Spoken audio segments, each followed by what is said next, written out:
Hey, it's Luana Rubin from Equilter.com. And did you know that today is World Elephant Day? I'm really excited about that because it gives me an excuse to share some of my photos from my trip to Tanzania and Africa a few years ago, but also some of our great African elephant products.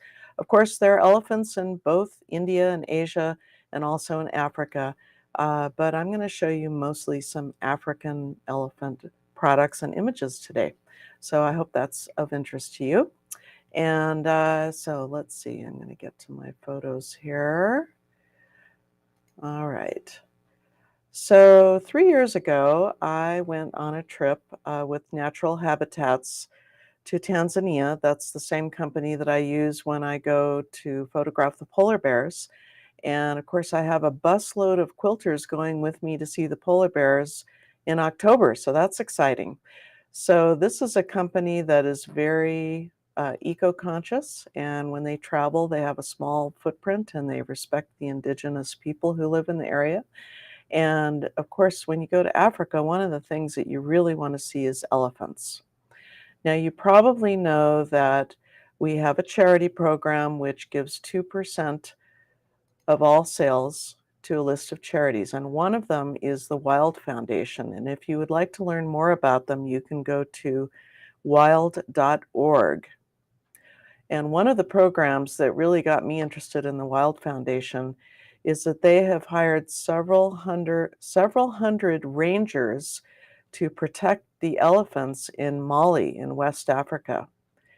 So I just thought I would share some of these images from my trip just to give you an idea of what we're protecting, because those of you who support our business and our program, you're part of this protection. Here's a photo of a couple juvenile elephants who are just kind of play wrestling. And look in the background, you see that line of animals? The whole time that we were there, we would see these endless lines of migrating animals. And what you can see in the background there are wildebeest and zebra. And this is what they call the Great Migration of the Serengeti. And so all of these photos here of this particular group of elephants, we have this endless line of migrating animals filing by in the background. If it was a video, you would just see them continuing to move and the line never stops. So this pair of juvenile elephants had found a little mound of grass to jump up on, and they were trying to one-up each other, so that was pretty cute.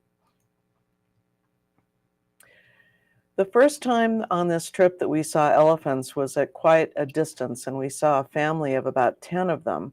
But then over the course of the days, as they unfolded, we started to see more elephants up close, larger groups of elephants, and then we had some close encounters. Here's one of our close encounters. And I'm sure that you know that there are poachers who are out to slaughter these beautiful, huge, magnificent animals just so they can cut off their tusks for money. And it's just one of the great tragedies of our time that this has gone on as long as it has. And this is why the Wild Foundation is hiring rangers to protect them. This is another large elephant that literally crossed our path. And this is a really special photo. You can see there is a little tiny baby who is nursing from its mother.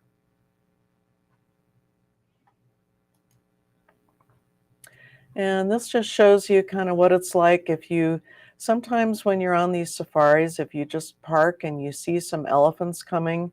In this case, there was a herd of elephants that we saw way in the distance, and they came over the hill and they slowly came toward us, and they walked right between our two cars. So you can see the folks there in the front car who were in the pop-up top, and they were taking photos. Later, we had a large elephant come through who didn't like the clicking of the cameras. He walked past, and then he turned around and charged that front cruiser, and the car had to take off really fast to avoid having an interaction with the elephant. We also, at the end, on the very last day of this trip, I added on a couple days to go to Ngoro Crater. And this is one of the close-up encounters we had. Again, we saw an elephant coming from a great distance, a big, huge guy slowly lumbering across the landscape, and he just walked right between our two cars. So we had just parked and waited to see what would happen, and this is what happened. It's quite a thrill. And of course, when you see them in the wild, you just feel like, yeah, we have to do something to stop this. This is not right. So one of the things that we do, of course, is we sell fabric and we give 2% of all sales to charity. And we have at this point raised over 1.9 million. And some of that comes from the sale of wildlife and particularly elephant prints such as this. Now this is more the Asian or Indian elephants. And then these two large panels are African elephants. And of course, if you've ever experienced seeing them in the wild, maybe you would be interested in collecting some of these fabrics. I will tell you, these really special fabrics, they don't stick around forever. They kind of come and go. If we're lucky, maybe we can get in on a reprint. But when I see something like this, it's really special. I try to snap it up for you guys because I know those of you who've experienced elephants in the wild will probably be interested in acquiring that for your stash. You know, there's another kind of elephant product, and that is these hand-painted elephant batik panels that come from Indonesia. So here's an example of a couple of those. Right now we have these in the African hand-dye and batik category. We'll put the link up for that. And of course, in that category, we have some other hand-stamped packets that have images of elephants and other wildlife. And then, you know, we have some other elephant products that I just want to feature because it is World Elephant Day. We have this collection of gray threads from Aurifil, and we also have this absolutely beautiful Violet Craft elephant paper piece pattern, which is quite a project, but if you take it on, you're going to be thrilled with the results. And then, of course, part of that story is prints that include the African map, and those might be a really great coordinate. If you're interested in picking up one of these panels, you could pick up some of these African coordinates. And of course, we do carry many of these imported West African wax prints and so on that make great coordinates for any wildlife quilt that you may be working on. And here's another one. The previous one, I think, is from Michael Miller, and this one is an import from West Africa. And of course, we can't just talk about the wildlife, but we also want to talk about the people who live in this area. And when I went to Ngoro Crater, we went to visit a Maasai village, and here were two of the mothers with their beautiful, colorful outfits and their jewelry and shells and so on that they were wearing, and some of their children, their adorable children. And they lived in kind of a little valley on the edge of the crater. And here was one of the mothers with her three kids who I just thought she was so beautiful, and she was so gracious and looked right into the camera and let me take this beautiful portrait. And I will also mention that one of the other projects that we contribute to through the Engineers Without Borders is a project in Kenya. And just this morning, I've been interacting with Stanley Guattari, and we just gave a donation there to send a couple kids to secondary school. This organization is rescuing street children and bringing them in and clothing and housing and feeding and educating them. And so Equilter is supporting many of these different programs, both the local people, the indigenous people, the street kids, but also the wildlife. And it's so important that all of those are protected and treasured. And so for those of you who also feel very strongly about these things, I just invite you to take a look at these products, and we can celebrate World Elephant Day together.